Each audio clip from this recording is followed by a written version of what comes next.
from our August 24th meeting, and they will be found blue tab 1. Blue tab 1.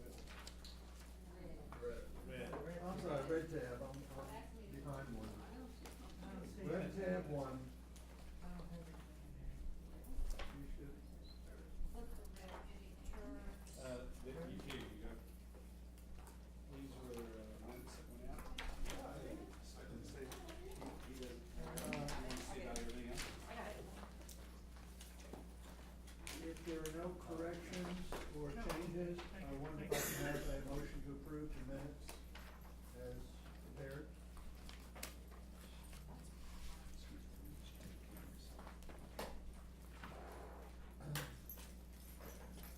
Make a motion to approve. Marvin, is there a second? Was a quiet group. Lisa seconds it, all in favor, please say aye. Aye. So moved. Does anybody, we have two here that are, Who else need minutes? Mr. Chairman. Tracy. Okay, we're gonna adjourn 16 and call to order the Uptown Development Authority meeting. Again, Excuse me. yes. Neither of us have anything in our folders. Okay, come on, let us stop. I'm out. We will stop and.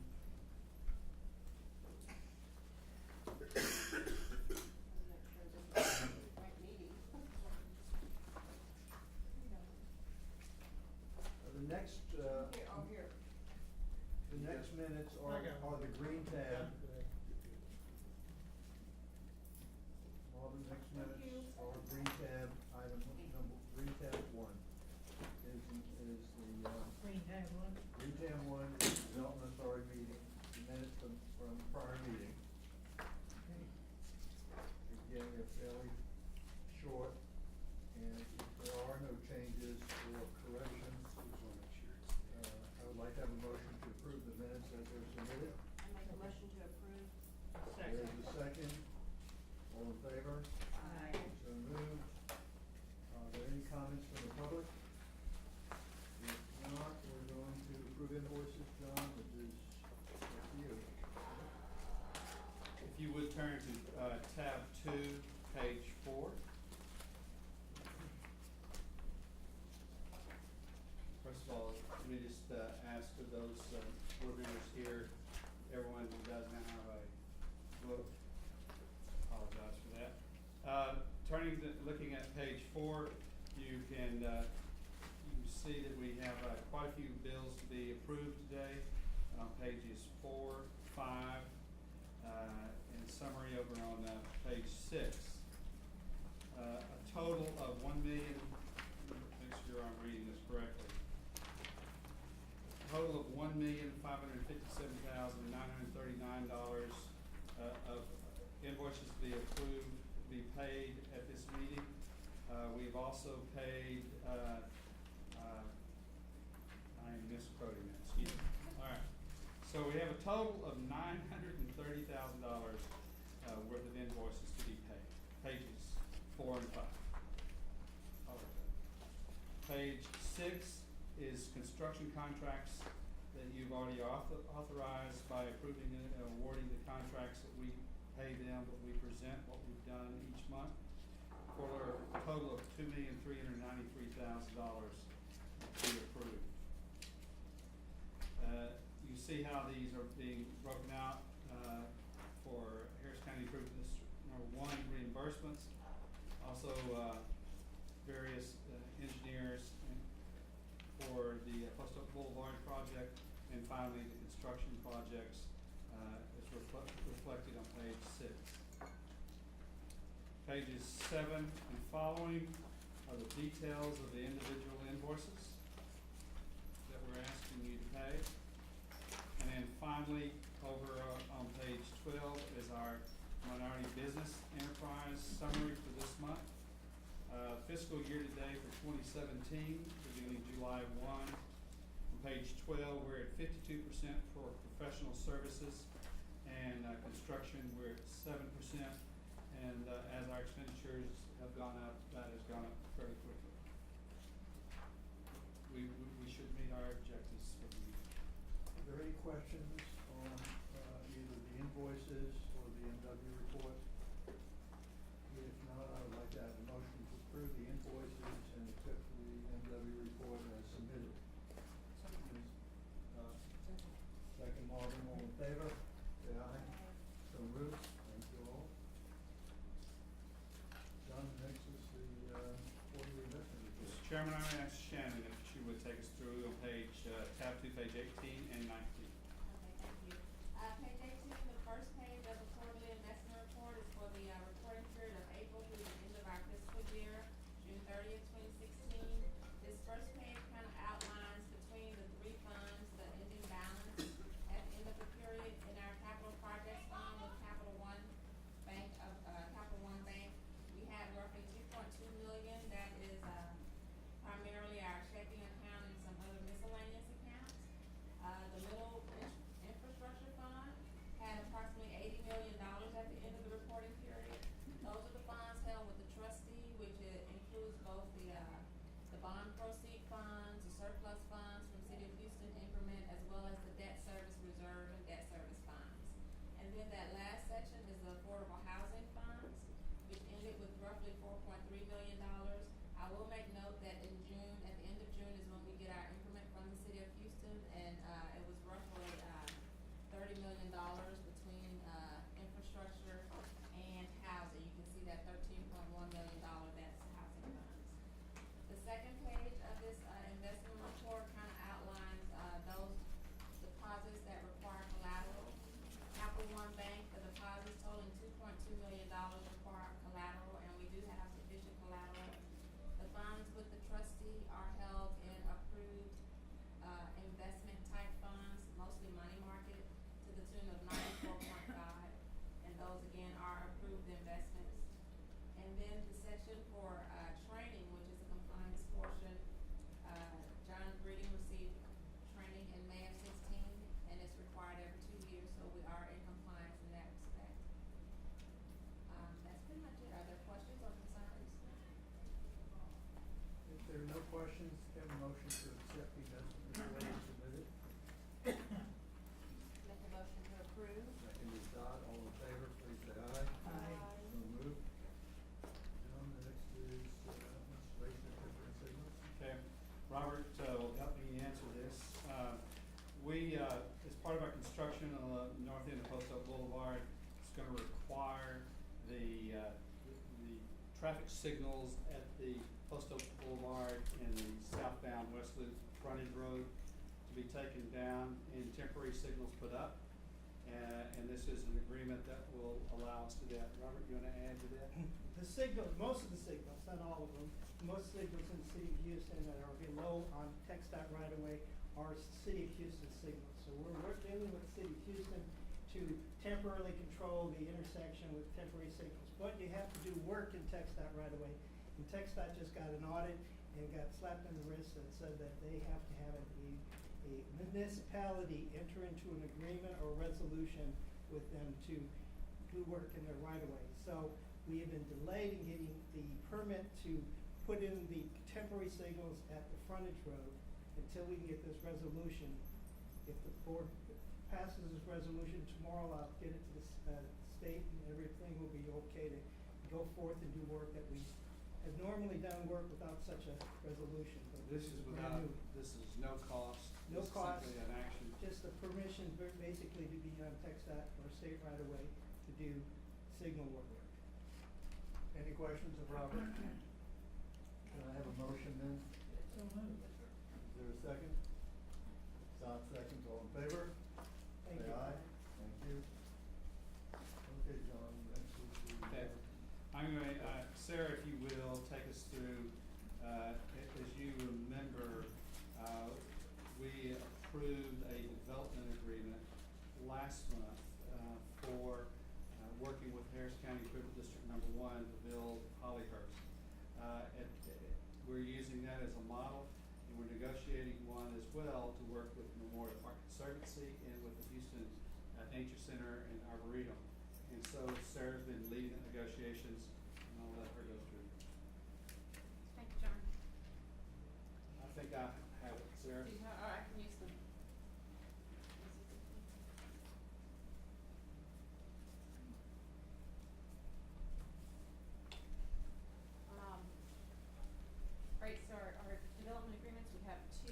first one, the Memorial Park Conservancy, the scope of work is the Eastern Glades Project Phase 1, which currently we're looking at an estimated project cost of $7.5 million. And this is really for public infrastructure that will be owned and maintained by the city.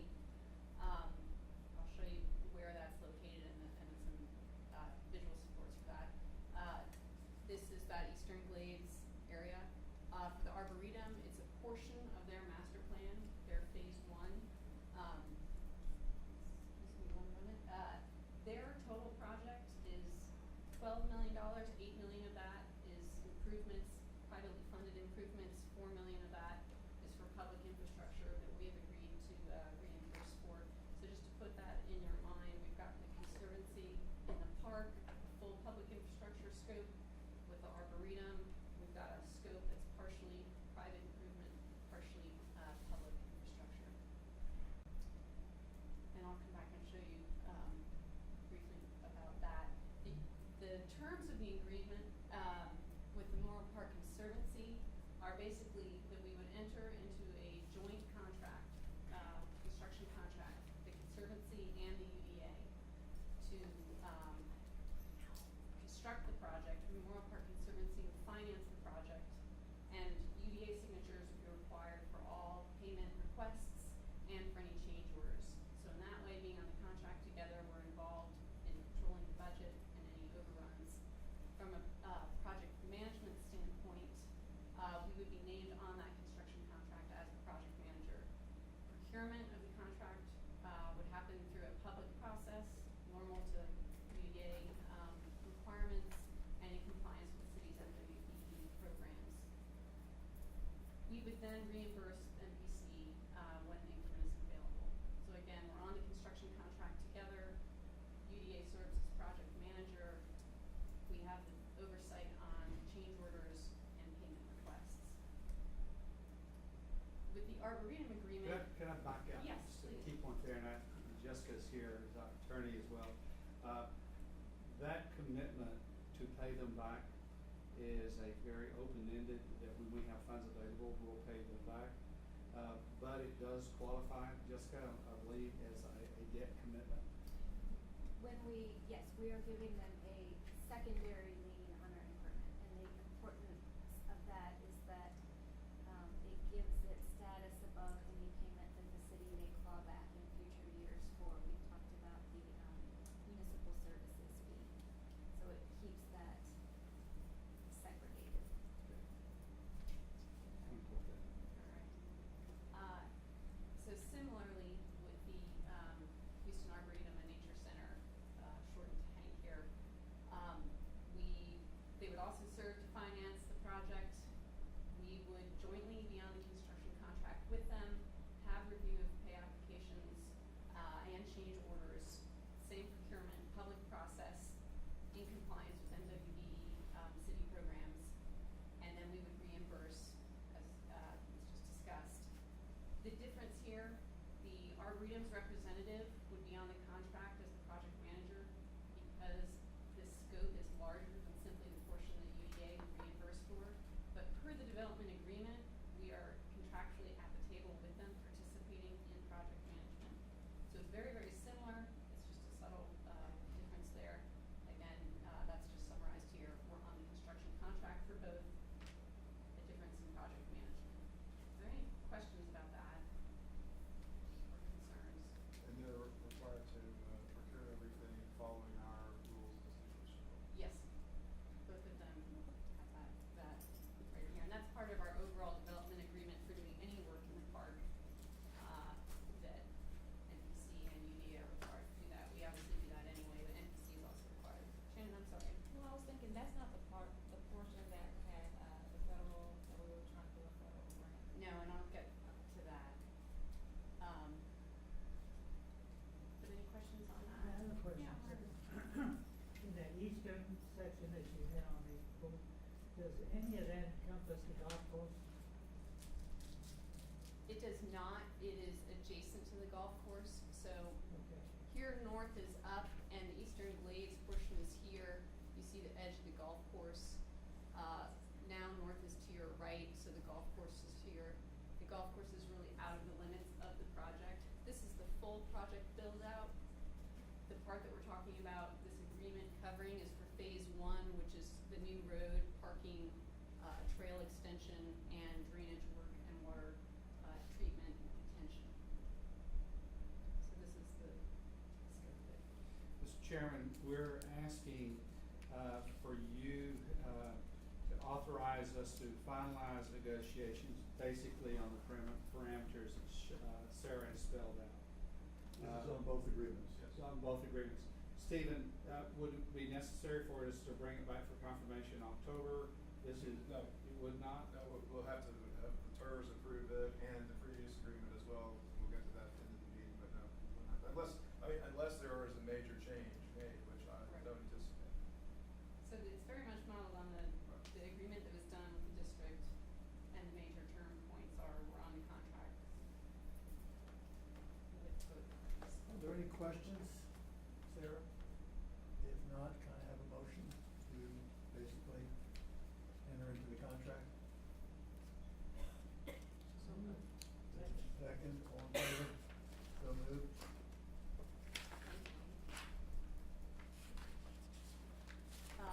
Shannon, I think this is the part that you were asking about. We've spoken to you all, I think, last meeting or the previous one, about looking for federal funding opportunities, particularly for connectivity projects. There is a project, that we already were a local match for a grant submittal from the Parks Department, for a hike and bike trail from Memorial Drive. So here's the part here, you've got, I-10, 610, Memorial Drive running through. It would be this trail here from Memorial Drive, then across the bayou and on, to San Felipe. This was, the federal funding ask was 6.7. Our total local match is 1.6.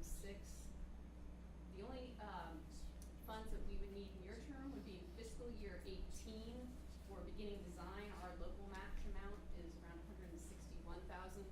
The remainder of our match dollars would not come forward until the federal dollars are released for construction, and right now it's projected at, fiscal year 2021-22. So, excuse me, this project, they have released the federal funds for design, but again, that won't really happen in terms of our match until fiscal year 18. I think But it's this key whole- to point out here Yeah. is that there are always projects that end up not being able to, a city or a state not undertaking. And so if you have a project that is designed and ready to go, that 21-22 date historically has moved forward significantly. So getting this design work done is very important. And the good news is we didn't expect the federal release even for the design work to come earlier, but it has. Now we can proceed. Susan, you Lisa, have- you have a question? I remember you one time asking me about where it would come into San Felipe around the railroad tracks, correct? I was just, more of a detail is, So where this, do you, and, this corridor right here is the railroad corridor. In terms of exactly how and where you end, I think that's part of what we'll be looking at in this design phase, is how you tie into existing sidewalks. Ideally in the future, that trail will continue south and cross over San Felipe. So how intersections are handled will be part of what this design phase would look at. It's coming up with some standards for that. Did that answer your question? Okay. In other words, right now, this is really in a, oh, it's all Bruce would private, just- there's some private, and I know the railroad is not, that's not. Primarily using Centerpoint Energy most likely in Bison. Okay. and the legal work for that has gone through. So the Centerpoint easement, the liability issues have been settled to allow for these recreational trails to happen in that easement. But it's adjacent to but outside of the railroad easements. And it's pedestrian as well? or- It's hike and bike, so it's very much like what you're seeing in Buffalo Bayou Park, a trail that people can walk on, that people can ride on. There will no doubt be some need to have fencing and ways to secure adjacent private properties, and probably also fences to separate from the railroad to the trail, so that would all need to get looked at. Any other questions? If not, just very briefly, we have our Uptown parks, Park on San Felipe and Tanglewood Park under construction. Both are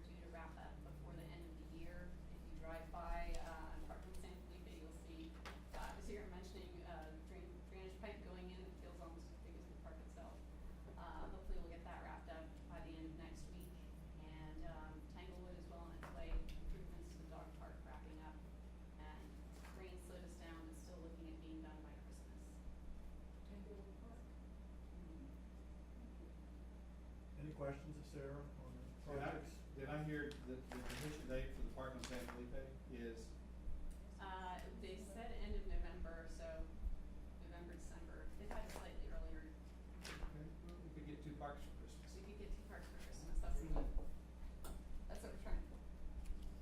Okay, I think we're finally going to executive session.